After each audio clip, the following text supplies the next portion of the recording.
রাশিয়ার বুকে 3 বন্ধু পড়ল এক নাম না জানা বিপদে।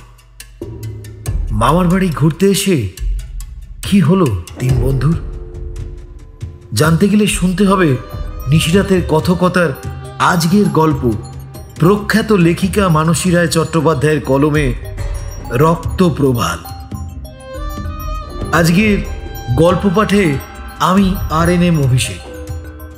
Any digital copy of this content leading to piracy is an offense. এই গল্পের সত্য নিশিরাতের কথকতা দ্বারা সংরক্ষিত। পাইরেসি করবেন না, পাইরেসি সাপোর্ট করবেন। তাহলে শুনে নেওয়া যাক।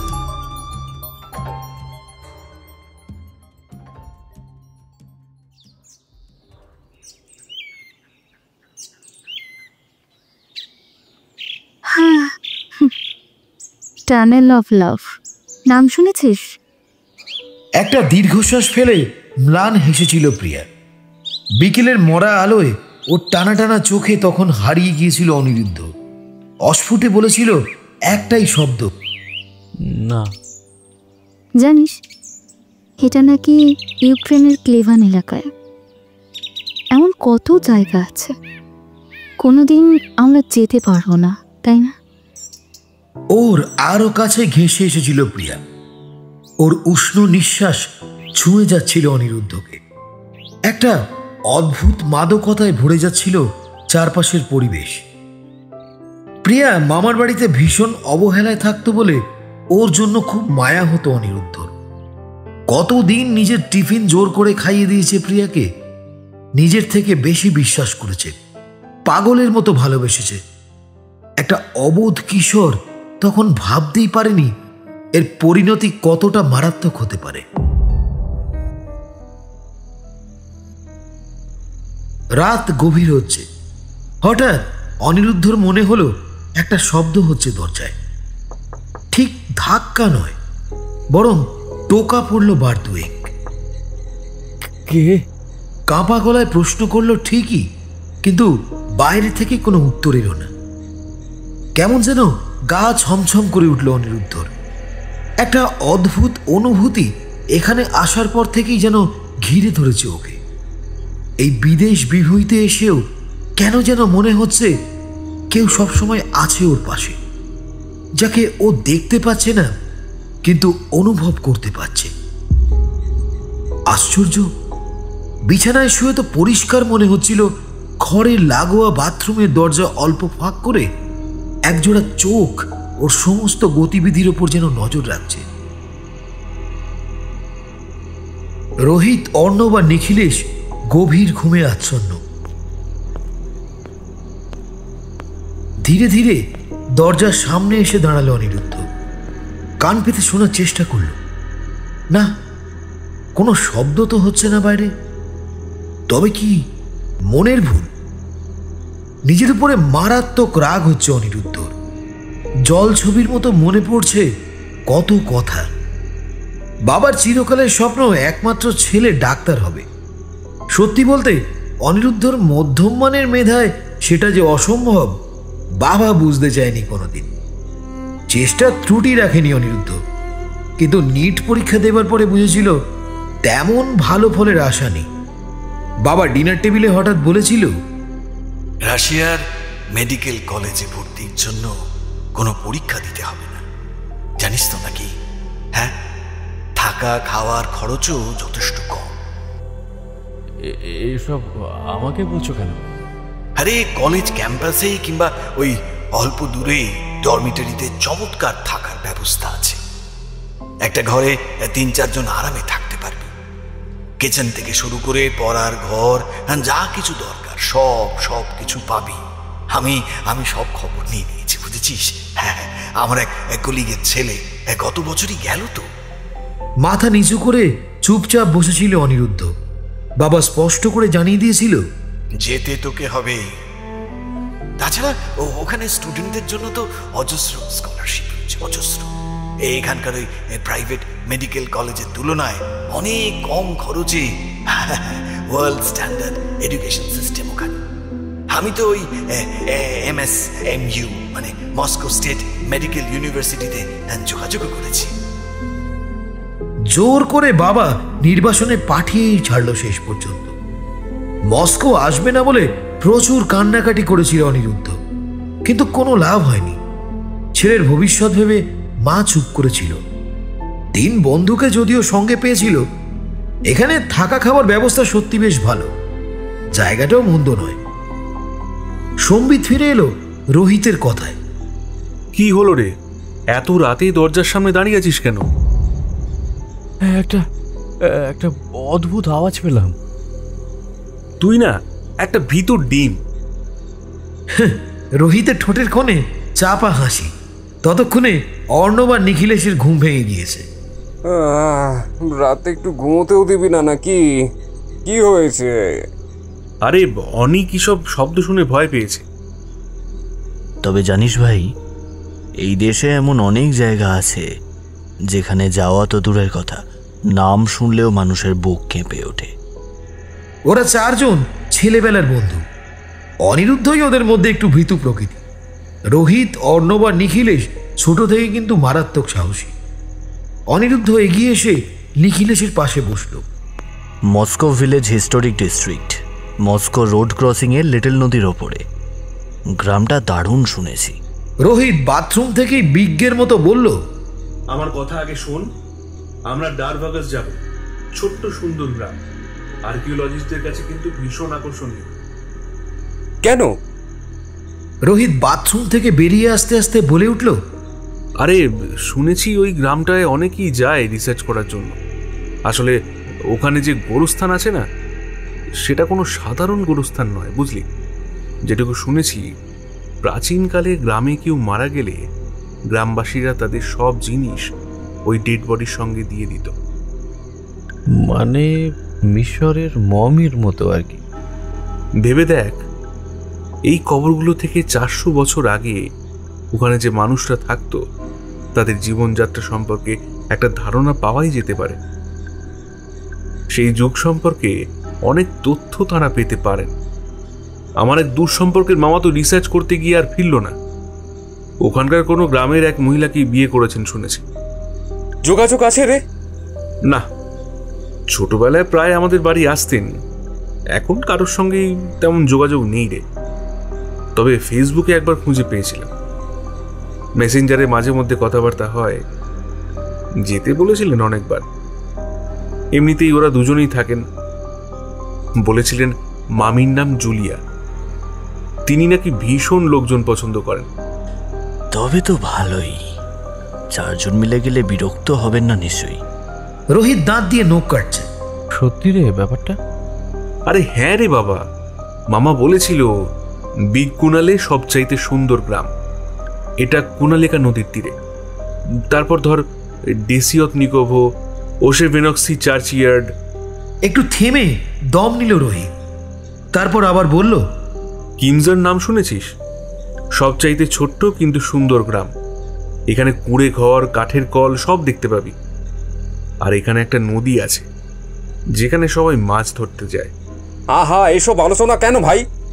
আমরা যেখানে যাচ্ছি সেটা নিয়েই কথা হোক না। অর্ণবের কৌতূহল যেন বেড়েই চলেছে ক্রমাগত। দেখতে দেখতে যাওয়ার দিন উপস্থিত। আগে থেকেই সুচারুভাবে প্ল্যান সাজিয়ে সকাল 7:30টার মধ্যেই ব্রেকফাস্ট করে বেরিয়ে পড়ল ওরা। দীর্ঘ পথ, দেরি করলে পৌঁছতে পৌঁছতে অন্ধকার নেমে যাবে। রোহিতের নির্দেশ মতো একটা মোড়ে এসে গাড়ি ঘুরিয়ে নিল ড্রাইভার ছেলেটি। এখন বেশ কিছুদিন কলেজ বন্ধ, ঠিক 2 দিন পরেই ওদের দেশে ফেরার কথা। যে পথ ধরে এখন গাড়ি ছুটছে সেই জায়গাটা সত্যি ভীষণ নির্জন। এমনিতে গ্রীষ্মের শুরু, তাই আবহাওয়া বেশ মনোরম। গাড়ি ছুটছে হু হু করে। বেশ কিছুক্ষণ পর সঙ্গে আনা খাবার দিয়েই মধ্যাহ্নভোজ ছেড়ে ফেলল ওরা। মসৃণ পিচ রাস্তা ধরে ঝড়ের বেগে ছুটছে গাড়ি। দেখতে দেখতে দুপুর গড়িয়ে বিকেল নেমেছে। শেষ বিকেলের নরম আলোয় চারপাশের প্রকৃতি যেন আরো মোহময়ী হয়ে উঠেছে। রাস্তায় লোকজন প্রায় চোখেই পড়ছে না। অনিরুদ্ধর মনে হলো নিবিড় অনাদি অনন্ত এক স্তব্ধতায় আচ্ছন্ন হয়ে আছে চরাচর। সারা শরীর জুড়ে একটা শিহরণ খেলে গেল। মনে হলো জীবন্ত পৃথিবী ছাড়িয়ে অতীতের কোনো স্মৃতিলোকের গহ্বরে যেন প্রবেশ করছে ওরা।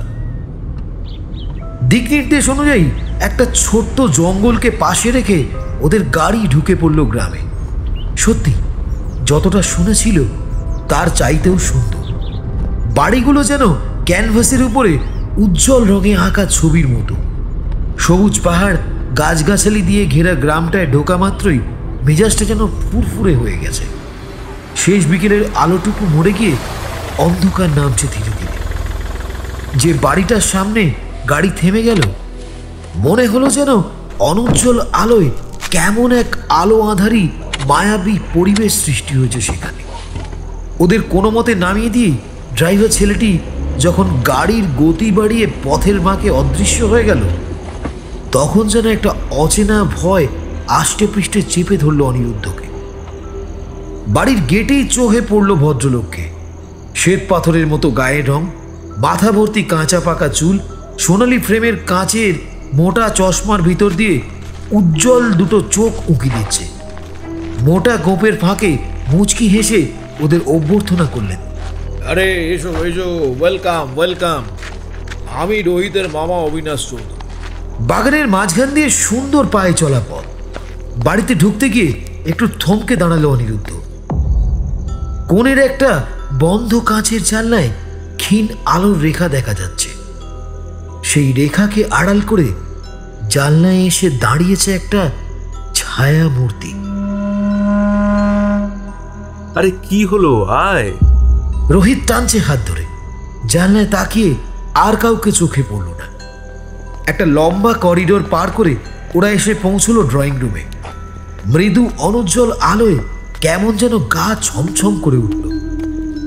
আসবাব বলতে ঘরের মাঝে একটা বড় কাঠের টেবিল আর 4টে চেয়ার।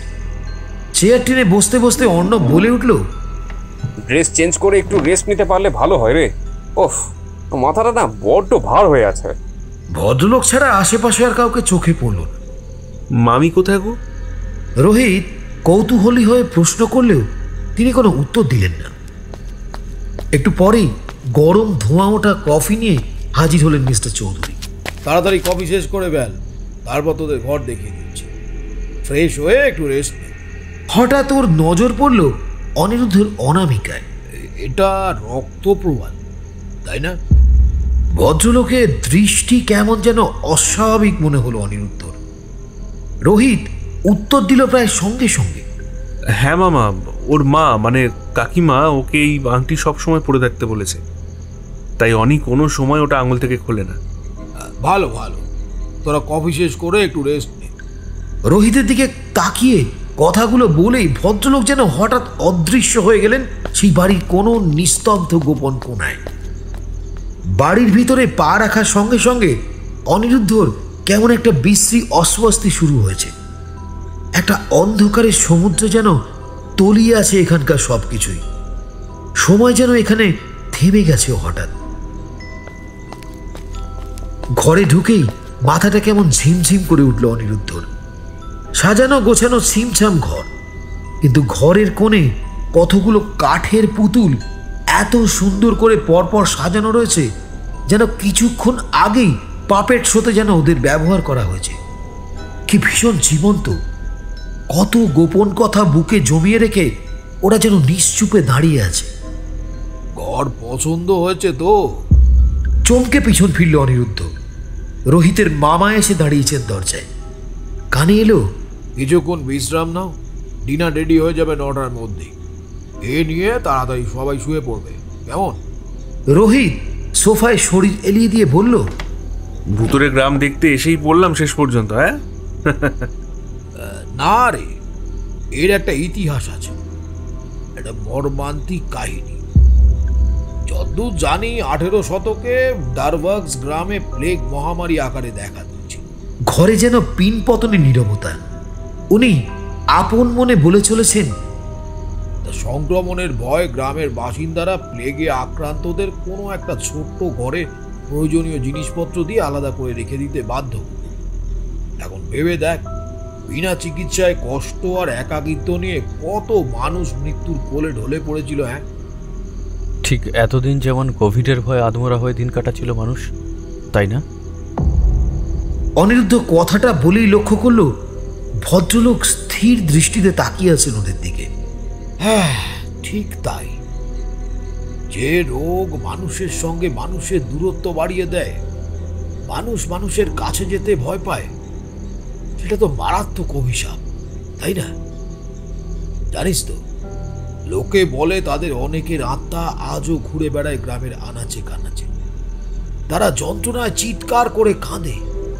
এসব তুমি বিশ্বাস করো মামা? রোহিত স্থির দৃষ্টিতে তাকিয়ে আছে ওর দিকে। জানিস, আমি কিন্তু এসেছিলাম রিসার্চ করার জন্য, তবে এই গ্রামে মারাত্মক একটা আকর্ষণ আছে। সব ছেড়ে এখানেই থেকে গেলাম শেষ পর্যন্ত। কিন্তু কেন? বললাম তো, গ্রামের মায়া। জানিস, যে পুতুলগুলো দেখছিস, কাঠের পুতুলগুলো ওখানে খুঁজে পেয়েছিলাম বহু পুরনো কফিনগুলোর একটার পাশে। আমার টিমের দু একজন বলেছিল ওগুলো নাকি অশুভ। অনেক সময় খারাপ আত্মাকে কেউ মন্ত্র বলে এমন পুতুলের মধ্যে নাকি বন্দি করে রাখে। তারপর? ওদের বারণ শুনিনি, নিজের কাছে রেখে দিয়েছিলাম পুতুল। হয়তো কাজটা ঠিক হয়নি, কারণ তারপর থেকেই রাত হলে সারা শরীরে কেমন যেন একটা শিরশিরে অনুভূতি হতো। প্রতিদিন মাঝরাতে ঘুম ভেঙে যেত, চোখ বন্ধ করে কারো উপস্থিতি টের পেতাম। তারপর আমি আর পড়াশোনা, এমনকি কোনো কাজেই মন বসাতে পারি। তারপর আমি এসেছিলাম এখানে বুড়িয়ালগুলো নিয়ে রিসার্চ করতে। পুরনো যুগ নিয়ে এর আগেও কত কাজ করেছি, ছুটে ছুটে গেছি নেক্রোপলিসগুলোতে। এখানে এসে থেকে সিমেট্রিটা আমাকে ভীষণ টানত। একাই চলে গেছি কতদিন। যে জন্য এত পরিশ্রম করেছি, সেই রিসার্চটাই মাঝপথে ছেড়ে দিলাম। জুলিয়ার কাছে পড়ে শুনেছি সেই সময় আমার মারাত্মক কোনো মেন্টাল ডিসঅর্ডার হয়েছিল। ওরাই আমাকে ট্রিটমেন্ট করে সুস্থ করেছে। কি মারাত্মক ব্যাপার! জানিস তো, ছেলেবেলায় পুতুল নাচ দেখে আমার একবার খুব শেখার শখ হয়েছিল। উড়িয়ে পাওয়া পুতুলগুলো হাতে নিলেই ইচ্ছেটা জেগে উঠতো আবার। জুলিয়াদের বাড়িতে গিয়ে দেখেছিলাম পাপেট শো করতো না। ওর আবদারে ওদের দলে ভিড়ে গেলাম। উনি আরো কিছু বলতে যাচ্ছিলেন, কিন্তু ওকে শেষ না করতে দিয়ে হঠাৎ রোহিত বলল, তুমি জানো পুতুল নাচ দেখাতে? ওই একটু আধটু। আর কথা না বাড়িয়ে উনি কিচেনের দিকে চলে গেলেন হন্তদন্ত হয়ে। রাত 9টা নাগাদ খুব যত্ন করে চিকেন স্টু, রুটি আর স্যালাড পরিবেশন করতে করতে মিস্টার চৌধুরী বললেন, আচ্ছা শোনো রোহিত, আজ তোমরা খুব ক্লান্ত, ডিনার করে সবাই শুয়ে পড়ো, বুঝলে? রাতে বেশিক্ষণ জেগে থেকো না। আবার কাল সকালে কথা হবে। হ্যাঁ, গুড নাইট। মামা, তুমি একা সব কাজ করছো, মামি কোথায়? আসলে জুলিয়ার শরীরটা কিছুদিন ধরে খারাপ যাচ্ছে রে, তাই ওর মায়ের কাছে গেছে কিছুদিনের জন্য। হঠাৎ চুপ করে রান্নাঘরের দিকে চলে গেলেন ভদ্রলোক। ভিতর থেকেই বললেন, আমার এখন অনেক কাজ, শুতে দেরি হবে। তোরা রাত করিস না, তাড়াতাড়ি মুখ ধুয়ে শুয়ে পড়। ভদ্রলোক রান্নাঘরে এক মনে কাজ করে চলেছেন। কিছুক্ষণ অপেক্ষার পর প্লেটগুলো পাশের বেসিনে রেখে দিতে দিতে ঘরের দিকে পা বাড়ালো ওরা। যেতে যেতেই রোহিত বিড়বিড় করে বলল, গ্রামের মায়া না হাতি, মামির প্রেমে পাগল হয়েই এখানে আটকে গেছে। হাজার হোক মেম সাহেব বলে কথা, নিশ্চয়ই ফাটাফাটি দেখতে। দেখার সৌভাগ্য হবে বলে মনে হয় না।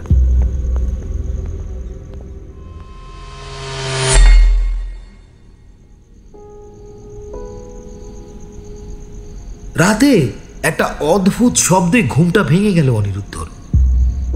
চোখ খুলতে পারছেন না কিছুতেই। কোনো অতল জলাশয়ের ভিতরে ও যেন ডুবে যাচ্ছে ধীরে ধীরে। সেখানে শুধুই জমাট বাঁধা অন্ধকার। বিছানার ঠিক পাশেই কেউ যেন নিশ্চুপে দাঁড়িয়ে আছে। সে ক্ষীণ গলায় ওর নাম ধরে ডাকছে। চোখে ঘুম জড়িয়ে আসছে। ঘুমের ঘরে ঠিক মতো বুঝতে পারল না কিছুই। একবার তো মনে হলো কেউ যেন অসহ্য যন্ত্রণায় কাতরাচ্ছে।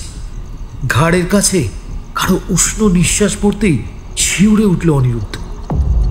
ঘরের যে জানলাটা বিছানার ঠিক পাশেই, তার বাইরে একটা ছায়ামূর্তি চোখে পড়ল।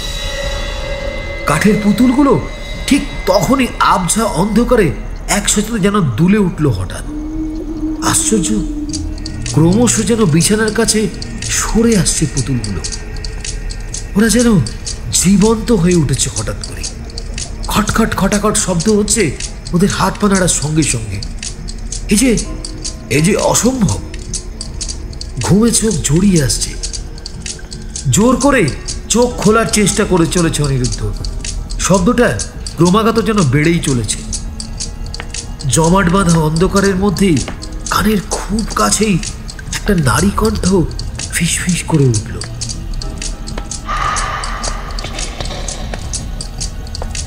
কে?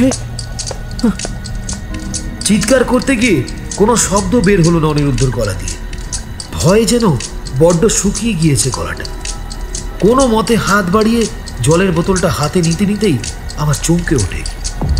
জানালার বাইরে একটা অদ্ভুত খসখস শব্দ।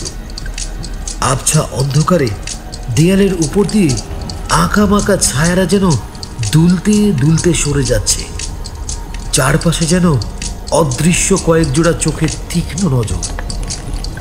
মোবাইলের ফ্ল্যাশ লাইটটা জ্বালতেই আলোটা সোজা গিয়ে পড়েছে সামনের দেওয়ালে।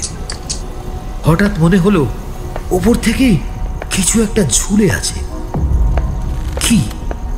কি হতে পারে? সোজা আলো ফেললো উপরের দিকে। নীলচে দেওয়ালে প্রতিফলিত হয়ে আলোটা যেন ছিটকে যাচ্ছে চারপাশে। মোবাইলের ফ্ল্যাশ লাইটের আলোয় চোখে পড়ল ওর মাথার উপরেই ফ্যানের সঙ্গে গলায় ফাঁস দিয়ে ঝুলে আছে কেউ। সেই দিকে চোখ যেতেই বুকের রক্ত হিম হয়ে গেল। মুখটা ঠিকমতো দেখা যাচ্ছে না, কিন্তু বিশ্রীভাবে ঝুলে থাকা জিভটা চোখে পড়তেই অনিরুদ্ধর হাত পা যেন অসাড় হয়ে আসছে ক্রমশ। চিৎকার করতেই ভেঙে গেল ঘুমটা। কি মারাত্মক স্বপ্ন! কিন্তু এমন ভয়ানক স্বপ্ন কেন দেখল? সারা রাত কিছুতেই আর দু চোখের পাতা এক করতে পারল না অনিরুদ্ধ। কেমন যেন একটা অদ্ভুত অস্বস্তি চেপে ধরেছে ওকে। ভয়, উৎকণ্ঠা, চাপা একটা কষ্ট মিলেমিশে বড্ড খারাপ লাগছে শরীরটা।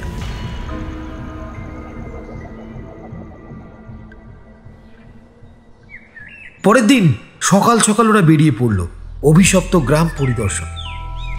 সবুজে ঘেরা গ্রামের মোহময়ী রূপ যেন পাগল করে তুলেছিল ওদের। অনিরুদ্ধ ভীষণ অন্যমনস্ক হয়ে পড়ছিল। কবরগুলোর কাছাকাছি আসতেই শিরশির করে উঠছিল শরীর। বন্ধুরা এগিয়ে গিয়েছিল। একটা বাঁক ঘুরেই থমকে দাঁড়ালো অনিরুদ্ধ। নিজের চোখে বিশ্বাস করতে পারছে না কিছুতেই।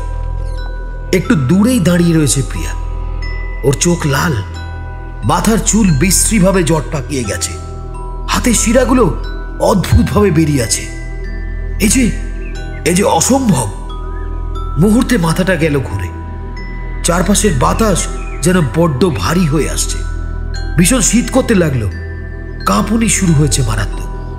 চোখের সামনে সবকিছু অন্ধকার হয়ে আসছে। যখন চেতনা ফিরল, বুঝলো ও নরম বিছানায় শুয়ে রয়েছে। কি হয়েছিল? মুখের উপর ঝুঁকে পড়েছে রোহিতের মামা। উঠে বসতে গিয়েও পারল না অনিরুদ্ধ। মাথাটা ঘুরে গেল আচমকাই। বিছানার পাশে বসে আছে তিন বন্ধু। ওদেরও গলা শুনল এবার। কিছু না। এটুকু বলেই পাশ ফিরে শুয়ে রইল অনিরুদ্ধ। পরের দিন ভোরে ঘুম ভেঙে রীতিমতো চমকে উঠল অনিরুদ্ধ। ও জন্মদিনের কথা মোটেই ভুলে যায়নি বন্ধুরা। পর পর শুভেচ্ছা জানিয়ে জড়িয়ে ধরেছে তিন বন্ধু। রোহিত বলে উঠল, শোন, আজ সন্ধ্যায় তোর বার্থডেতে কেক কাটা হবে। হঠাৎ কানে এলো এক গম্ভীর গলা। হ্যাপি বার্থডে অনিরুদ্ধ, আজকের দিনটা খুব ভালো।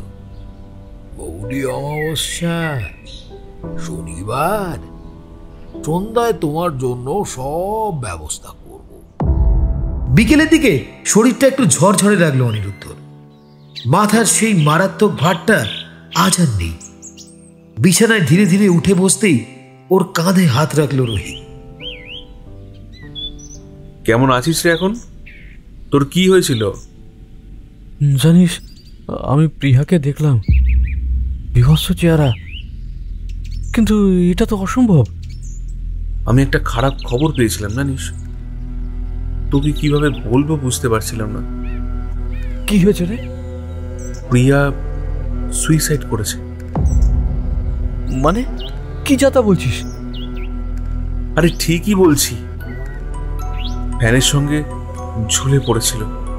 আসলে তোর সঙ্গে ব্রেকআপ হওয়ার পর আমরাও তো কেউ যোগাযোগ রাখতাম না। আমার এক বন্ধু মেসেজ করেছিল, তাই জানলাম। ওর নাম পিন্টু, পাশের বাড়িতেই থাকে। কবে হলো এইসব? মাসখানেক আগেই রে। পিন্টু বলল কোনো একটা এসকর্ট সার্ভিসের সঙ্গে জড়িয়ে গিয়েছিল। সে ছোট মামা তো জঘন্য ছিল একেবারে, ড্রাগের নেশায় এত নিচে নেমে গিয়েছিল কল্পনা করতে পারবি না। ওকে কাজে লাগিয়ে কতজনকে ব্ল্যাকমেল করে টাকা আদায় করেছে। বিষাক্ত স্মৃতিটা আবার কেন যেন ধীরে ধীরে জেগে উঠছে স্মৃতিপটে, কিন্তু রাগ কিংবা ঘৃণা নয়, একটা মারাত্মক কষ্টে বুকটা যেন ফেটে যাচ্ছে অনিরুদ্ধ। চিৎকার করে কাঁদতে ইচ্ছে করছে। রোহিত, একবার আমার ঘরে আয় তো, কথা আছে। দরজায় এসে দাঁড়িয়েছেন মিস্টার অবিনাশ চৌধুরী। রোহিত উঠে চলে যেতেই এলোমেলো ভাবনায় বিভোর হয়ে বাড়ির পিছন দিকের বাগানে একটু অন্যমনস্কভাবে হাঁটতে শুরু করলো অনিরুদ্ধ। পায়ের কাছে ছোট ছোট ঝোপে নাম না জানা লাল, নীল, সাদা, বেগুনি কত রকমের ফুল চোখে পড়ল। পায়ে পায়ে এগিয়ে যাচ্ছিল অনিরুদ্ধ, কিন্তু কিছুক্ষণ পর হঠাৎ মনে হলো চারপাশের পরিবেশটা যেন ভীষণ রকমের শান্ত। কেমন একটা অদ্ভুত পরিবেশ। ছোট বড় নাম না জানা গাছেরা একে অপরকে জড়িয়ে পাশাপাশি নীরবে দাঁড়িয়ে আছে।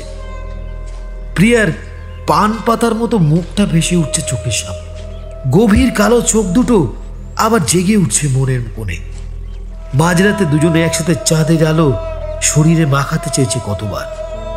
মেঘের আড়ালে চাঁদের উঁকি ঝুঁকি দেখতে দেখতে প্রিয়াকে পূর্ণিমা রাতে বুকে জড়িয়ে আদর করতে চেয়েছে মন। মনে পড়ে সেই রাতের কথা। প্রিয়া ফোন করে ডেকেছিল ওকে। ওর মামারা বহু বছর ধরে ভবানীপুরের একটা বাড়িতে ভাড়া থাকত। সেদিন বাড়ির সবাই বিয়ে বাড়ি চলে গিয়েছিল। প্রিয়া একা ছিল বাড়িতে। জীবনে প্রথমবার ওর আবদারে কয়েক পেগ হুইস্কি শেষ করেছিল সেদিন। তারপর নিজেকে আর নিয়ন্ত্রণ করতে পারেনি। মেয়েটা তুলে নিরাভরণ শরীরে পাগলের মতো চুমু খেয়েছিল অনিরুদ্ধ। বাধা দেয়নি প্রিয়া, বরং উপভোগ করেছিল। ঠোঁটে ঠোঁট ডুবিয়ে পদ্মকলির মতো আঙুল দিয়ে আঁকড়ে ধরে আদর করেছিল অনিরুদ্ধকে। প্রিয়া এত ঘনিষ্ঠ হয়েছিল কেন বুঝতে যখন পারল, পায়ের তলায় মাটি কেঁপে উঠল। সব নাটক, সব ব্ল্যাকমেল করার জন্য একটা ফাঁদ। 20,000 টাকা চাই আমার, পাঠিয়ে দিবি, না হলে কিন্তু ভালো হবে না। কিছুটা অংশ ভিডিও করে রেখেছি, তোর বাবাকে পাঠিয়ে দেব। অবলীলায় কথাগুলো বলে হন হন করে হেঁটে চলে গিয়েছিল প্রিয়া। সেই মারাত্মক রাত ভাবলে এখনো রীতিমতো ঘেমে ওঠে অনিরুদ্ধ। বাবা দিন তিনেকে ট্যুরে গিয়েছিলেন। মা ঘুমিয়েছিল নিজের ঘরে। একটা ভয়ানক দুর্যোগের রাত। মারাত্মক ভয়ে পা দুটো কাঁপছিল অনিরুদ্ধর। মায়ের সোনার বালা চুরি করতে গিয়ে ধরা পড়ে গেল। ঘুম ভেঙে গিয়েছিল মায়ের। খাটের সামনে বসে ফুপিয়ে ফুপিয়ে কেঁদেছিল অনিরুদ্ধ। মা মাথায় হাত বুলিয়ে দিয়েছিল। এতটুকু বকাবকি করেন, বাবাকে পর্যন্ত বলেনি কথাটা। নিজে গিয়ে প্রিয়াকে 20,000 টাকা দিয়ে এসেছিল। বলেছিল, এইভাবে বড় লোকের ছেলেদের ফাঁসিয়ে কি লাভ? সৎ পথে রোজগারের চেষ্টা করো। কোনো ভিডিও দেখার প্রবৃত্তি নেই আমার, তবে কান খুলে শুনে রাখো, ভবিষ্যতে আমার ছেলের দিকে চোখ তুলে তাকালে চোখ উপড়ে দেব, সেই ক্ষমতা আমি কিন্তু রাখি। এরপর অনেকগুলো রাতে মাকে জড়িয়ে শিশুর মতো ফুঁপিয়ে ফুঁপিয়ে কেঁদেছে অনিরুদ্ধ। কথা দিয়েছিল ওই জঘন্য মেয়েটার সঙ্গে কোনো সম্পর্ক রাখবে না। মা একটা রক্তপ্রবালের আংটি পরিয়ে দিয়ে বলেছিল, তোর বিশ্বাস না থাকলেও কোনো অবস্থাতেই এটা খুলিস না, আমার গুরুদেব দিয়েছেন। এতে আমার মন শান্ত হবে মা? সারা পৃথিবীর মানুষ এর কদর করে। জানিস, রোমানরা রক্তপ্রবাল ধারণ করত রক্ষা কবচ হিসেবে। শিশুদের দোলনায় পর্যন্ত রক্তপ্রবাল দণ্ড লাগিয়ে রাখত। ইতালিতে কুনজর এড়ানোর জন্য প্রবালের মালা পরে থাকত। এগুলো সত্যি মা? হ্যাঁ রে, সব সত্যি। রক্তপ্রবাল শত্রুদের হাত থেকে রক্ষা করে, দুশ্চিন্তা দূর করে, শয়তানের দৃষ্টি আর ব্ল্যাক ম্যাজিক থেকে রক্ষা করে। আসলে কি জানিস, বিশ্বাসে মিলায় বস্তু অর্কে বহু দূর। সত্যি, রক্তপ্রবাল ধারণের পর থেকে মানসিক জোরটা যেন ফিরে পেয়েছিল অনিরুদ্ধ। এক মনে অস্তগামী সূর্যের দিকে তাকিয়ে থাকতে থাকতে মনটা যেন কেমন হু হু করে উঠল অনিরুদ্ধ। ধীরে ধীরে একটু পরে চারপাশ ঢেকে যাবে অন্ধকারের চাদরে। প্রিয়ার জন্য বুকের ভিতরটা মোচড় দিয়ে উঠল একবার। তখনই চোখে পড়ল আকাশ ধীরে ধীরে মেঘাচ্ছন্ন হয়ে পড়ছে। কচি কচি গাছগুলো ভিজে ভিজে বাতাসে ক্রমাগত দুলে চলেছে। বড় বড় গাছের ডালগুলো যেন একে অপরকে আষ্টে পৃষ্ঠে বেঁধে ফেলেছে। ছনছন শব্দে কত না বলা কথা তারা বলে চলেছে একে অপরকে। দাঁড়িয়ে দাঁড়িয়ে প্রকৃতির শোভা দেখতে দেখতে একটু চমকে ওঠে অনিরুদ্ধ। কোথায় চলে এসেছে ও? নির্জন জঙ্গলের ভিতরে আগাছায় ভরা একটা বাড়ির সামনে এলো কি করে? প্রায় ভেঙে পড়া দশা বাড়িটা। মরচে পড়া রংবিহীন একটা ছোট্ট লোহার গেটের সামনে দাঁড়িয়ে রয়েছে অনিরুদ্ধ। এখানে কি করে পৌঁছে গেল? কেমন যেন একটা ঘোরের মধ্যে গেট ঠেলে ঢুকে পড়ল ভিতরে।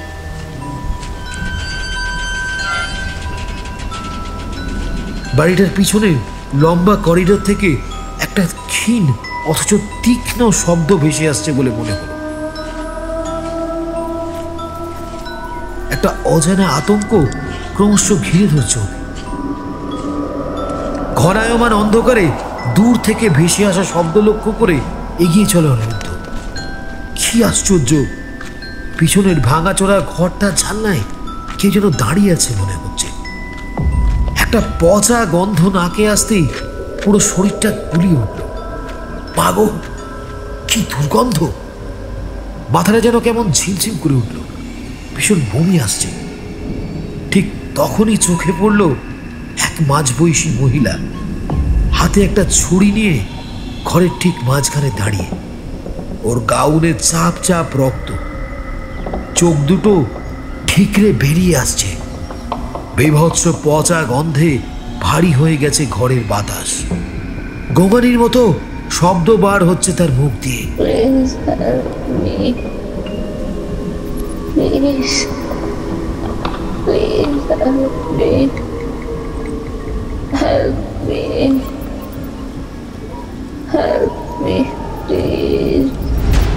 ভয়ে গলা দিয়ে কোনো শব্দ বের হলো না অনিরুদ্ধ। পাগলের মতো দৌড়তে শুরু করলো। অন্ধকারের কালো চাদরে ধীরে ধীরে ঢেকে যেতে শুরু করেছে চারদিক।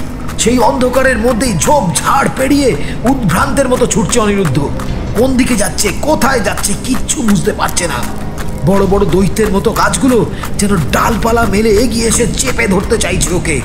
ছুটতে ছুটতে বাড়ির পিছনের দিকে এসে পৌঁছেছে বলেই মনে হলো। ক্ষীণ একটা আলোর রেখা চোখে, কিন্তু পুরো বাড়ি অন্ধকার কেন? কি হলো? চমকে পিছন ফিরে দেখলো ওর ঠিক পিছনে এসে দাঁড়িয়েছে রোহিতের মামা। স্থির দৃষ্টিতে তাকিয়ে আছেন অনিরুদ্ধর দিকে। ভিতরে ভিতরে চলুন প্লিজ, আমার খুব ভয় করছে। আমাকে কিছু না বলে কোথায় গিয়েছিলে? আজ না তোমার জন্মদিন? বন্ধুরা কতক্ষণ অপেক্ষা করে। অদ্ভুত চোখে ওকে দেখছেন ভদ্রলোক। সারা বাড়ি এত অন্ধকার কেন? গলা কাঁপছে অনিরুদ্ধ। ওর কথার কোনো উত্তর দিলেন না মিস্টার চৌধুরী। মামা, কি হয়েছে? এত অন্ধকার কেন? তোমার জন্মদিনের প্ল্যান হয়তো, সবাই মিলে চমকে দেবে তোমাকে। একথা বলেই হন হন করে হেঁটে অন্ধকারে যেন মিলিয়ে গেলেন তিনি। একা দাঁড়িয়ে থাকতে থাকতে অনিরুদ্ধ সারা শরীর জুড়ে একটা অদ্ভুত অস্বস্তি শুরু হলো। কারো কোনো শব্দ নেই কেন? ঠিক তখনই মনে হলো একটা মৃদু আলো জ্বলে উঠল ঘরের ভিতরে। পায়ে পায়ে সেদিকে এগিয়ে গেল অনিরুদ্ধ। আকাশের দিকে তাকিয়ে মনে হলো ভয়ানক এক রাত নামছে। মৃত্যুদূত যেন গুঁড়ি মেরে এগিয়ে আসছে। সর্বগ্রাসী অমঙ্গল যেন ছেয়ে ফেলছে চারদিক। চমকে পিছন ফিরতেই দেখলো পিছনে দাঁড়িয়ে রোহিত। ওর মুখ ফ্যাকাশে, রক্ত শূন্য। ওর পিছনে একে একে এসে দাঁড়িয়েছে অর্ণব আর নিখিলেশ। কাঠের পুতুলের মতোই নিষ্প্রাণ মনে হচ্ছে ওদের। শিউরে উঠল অনিরুদ্ধ। নিস্তব্ধ ঘরের ভিতর থেকে একটা অদ্ভুত শব্দ ভেসে আসছে। পায়ে পায়ে এগিয়ে গেল অনিরুদ্ধ। ঘরের জানলায় চোখ পড়তেই বুকের রক্ত হিম হয়ে গেল। ওই অদ্ভুত দর্শন, কাঠের পুতুলগুলোর পাশে পরপর দাঁড়িয়ে ওরা তিনজন। আশ্চর্য, ওদের হাত নাড়ার সঙ্গে সঙ্গে শব্দ হচ্ছে খটখট খটাখট, খটখট খটাখট। রোহিত, কি হয়েছে তোদের? এক্ষুনি বেরিয়ে আয়, কিছু গন্ডগোল আছে এখানে, আমাদের পালাতে হবে। অর্ণব, নিখিলেশ, কি হয়েছে তোদের? অনিরুদ্ধর মনে হলো ধীরে ধীরে যেন ওর বুদ্ধি লোপ পাচ্ছে ক্রমশ। দৌড়ে ঘরে ঢোকা মাত্রই সশব্দে বন্ধ হয়ে গেল দরজা। প্রাণপণে দরজা ধরে টান দিল অনিরুদ্ধ। বুঝলো সেটা বাইরে থেকে বন্ধ। তখনই চোখে পড়ল রোহিতের মামাকে, ঠিক জানলার সামনে দাঁড়িয়ে ঘরের ভিতরে তাকিয়ে আছে এক দৃষ্টিতে। কি করছেন আমার বন্ধুদের সঙ্গে? আমাদের আটকে রেখে কি লাভ আপনার?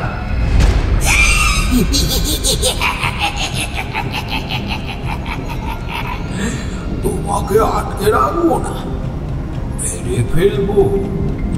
আজ মৌরি অমাবস্যা, শনিবার। এই দিনে জন্ম এমন কারো রক্ত শয়তানকে দিতে পারলে আমার চলিয়া আবার ফিরে আসবে আমার কাছে। এমন সুবর্ণ সুযোগে হঠাৎ আসবে, কিন্তু আমি স্বপ্নেও ভাবিনি। কি পাগলের মতো প্রলাপ বকছেন আপনি? ঠিকই বলছি, বিশ্রী ছোঁয়াচে রোগ হয়েছিল। সবার থেকে আলাদা করে রাখতে হয়েছিল বহুদিন। মারাত্মক খায়ে সারা শরীর ভরে গিয়েছিল। দুর্গন্ধ ভারত শরীর থেকে সে পায়ের আঙুল কচে গলে খসে পড়লো। ঘেন্না করতো ওকে সবাই। অমাবস্যার ঘোর অন্ধকারে বাগানে একটা ঝাঁকড়া গাছের নিচে বসে দুলে দুলে এক মহিলা একই সুরে গুনগুন করে চলেছে একটা লালাবাই। ঘুম পাড়ানি গানের মতো যেন সুরটা। হঠাৎ একটা ফ্যাঁসে ভাঙা গলা, আবার হিসিস করে, জুলিয়া মা হওয়ার জন্য পাগল হয়ে গিয়েছিল, ইচ্ছে পূরণ হলো না, ছোঁয়াচে রোগে শেষ হয়ে গেল বেচারি। আমার যখন ওকে ছুতে ঘেন্না করত, ওর কাছাকাছি গেলেই বিশ্রী গন্ধে গা গুলিয়ে উঠত, তখন আরো সহ্য করতে পারি। একদিন ছুরি দিয়ে হাতে শিরা কেটে ফেলেছিল। আমি যে একা থাকতে পারবো না, ওকে ফিরেই আসতে হবে। কি বলছেন জাতা? ঠিকই বলছি। জুলিয়া অসুস্থ হয়ে পিছনের ওই বাড়িতে দিনের পর দিন বন্দি থাকতো। মুক্তি চাইতো, কিন্তু আমি তো কিছুতেই ওকে মুক্তি দিতে পারিনি। জুলিয়ার আত্মা ওই কাঠের পুতুলের মধ্যে বন্দি আছে। রোজ রাতে আমরা কত গল্প করি। হ্যাঁ জানো, এসেছো বলে আমি আর জুলিয়া দুজনেই ভীষণ খুশি হয়েছি। তোমাকে বলি দিলেই ও জীবন ফিরে পাবে আমার।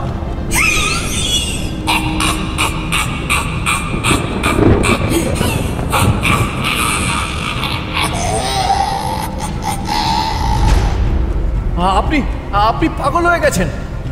জানি তো, লোকে লোকে আমায় বদ্ধ উন্মাদ বলে সবাই জানে। পিছনে বাঘা বাড়িতেই আমি শয়তানের উপাসনা করি। এই ভয়েই তো গ্রামের কেউ এদিকে আসে না। তারা জানে এখানে শুধু অতৃপ্ত আত্মাদের বাস।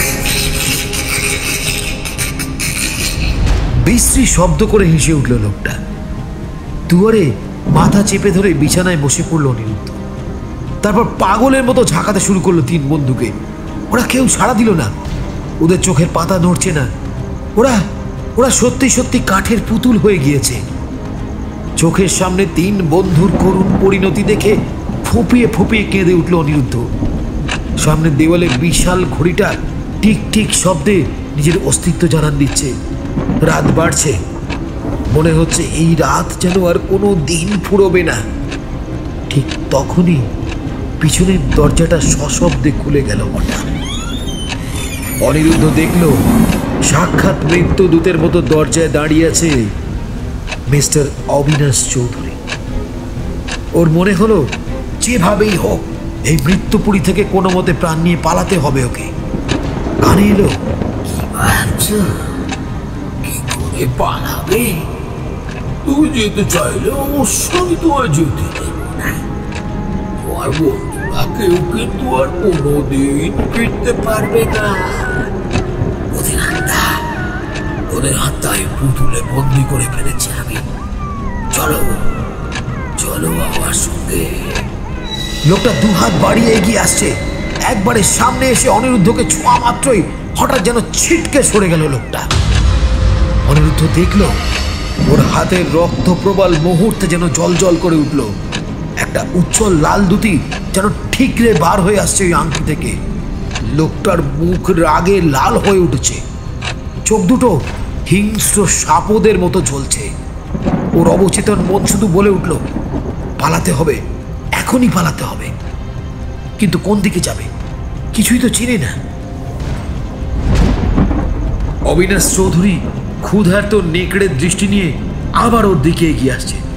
শরীরের সমস্ত শক্তি দিয়ে এক ধাক্কায় লোকটাকে ফেলে দিয়ে ছুটতে শুরু করলো অনিরুদ্ধ। উন্মত্তের মতো গেট পেরিয়ে ছুটতে ছুটতে অনেকটা পথ এসে এক জায়গায় দাঁড়িয়ে হাঁপাতে লাগলো। আজ আকাশে চাঁদ নেই, ঘুটঘুটে অন্ধকার, অচেনা রাস্তা। আবার ছুটতে শুরু করতেই হঠাৎ শক্ত কিছুতে হোঁচটকে হুমড়ি খেয়ে পড়লো মুখ থুবড়ে। উঠতে গিয়ে বুঝলো ডান পাটা মচকে গেছে বিশ্রীভাবে। ঠিক তখনই একটা নরম হাতের ছোঁয়ায় শিউরে উঠল। সেই হাত মারাত্মক ঠান্ডা। সে টেনে তোলার চেষ্টা করছে অনিরুদ্ধকে। এই স্পর্শ যে হচ্ছে না। প্রিয়া, সেই বরফ শীতল হাত ওকে টেনে নিয়ে চলেছে সম্পূর্ণ এক অজানা পথে। অনিরুদ্ধ শুধু বুঝতে পেরেছে এক মুহূর্ত থামলেও চলবে না। বন্ধুদের ফেলে স্বার্থপরের মতো নিজের প্রাণ বাঁচিয়ে পালাতে ভীষণ কষ্ট হচ্ছে। বুক ফাটা কান্না গলার কাছে দলা পাকিয়ে যাচ্ছে। দিক বিদিক জ্ঞান হারিয়ে শুধু ঊর্ধ্বশ্বাসে ছুটছে অনিরুদ্ধ। সঙ্গে চলেছে একটা অস্পষ্ট অবয়ব। হঠাৎ কোথা থেকে যেন দমকা বাতাস বইতে শুরু করলো। সেই অবয়ব ধীরে ধীরে মিলিয়ে গেল হাওয়ায়।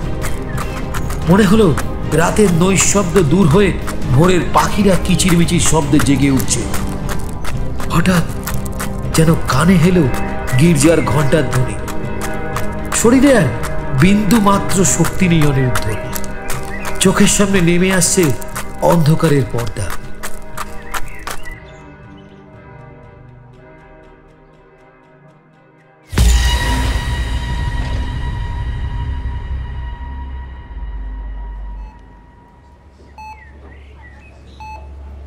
চেতনা ফিরতে অনিরুদ্ধ নিজেকে আবিষ্কার করলো হাসপাতালের বিছানায়।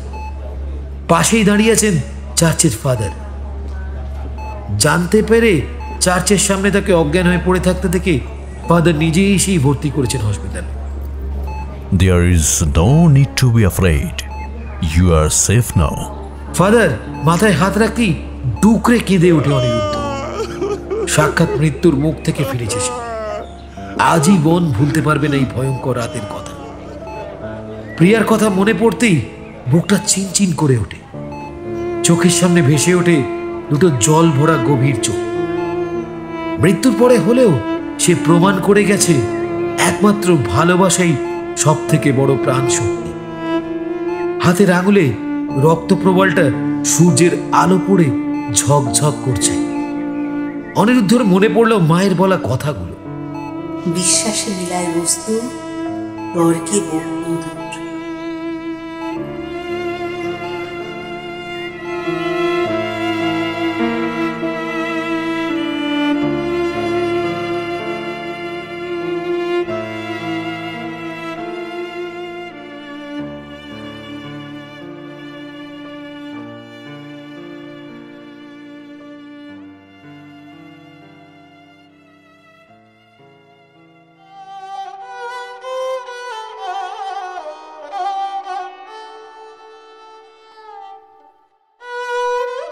এতক্ষণ শুনছিলেন প্রখ্যাত লেখিকা মানসী রায় চট্টোপাধ্যায়ের কলমে রক্তপ্রবাল।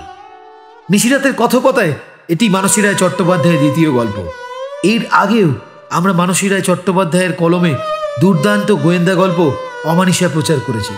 মানসী রায় চট্টোপাধ্যায়কে ধন্যবাদ আমাদের এই গল্পটি উপহার দেওয়ার জন্য। গল্পের শ্রুতি রূপান্তর সহেলি, গল্প পাঠে এবং অবিনাশের ভূমিকায় RNM অভিষেক, বিভিন্ন চরিত্রে প্রিয়ার ভূমিকায় পিয়ালি, অনিরুদ্ধ পার্থ, রোহিত দেবাঞ্জন, অর্ণব রূপঙ্কর, নিখিলেশের চরিত্রে রৌনক, বাবার চরিত্রে রাজ, মা সঞ্চিতা, জুলিয়া সহেলি, ফাদার পার্থ, প্রচ্ছদ এবং থাম্বনেল RNM অভিষেক, শব্দগ্রহণ এবং আবহ সঙ্গীত শুভম, সমগ্র পর্ব পরিচালনায় টিম নিশিরাতের কথকতা। গল্পটি শুনে কেমন লাগলো জানাতে ভুলবেন না আমাদের কমেন্ট বক্সে। এমন আরও গল্প শুনতে চ্যানেলটি সাবস্ক্রাইব করে থাকুন আমাদের পাশে। ভালো থাকুন, সাহিত্যে থাকুন। শুভরাত্রি।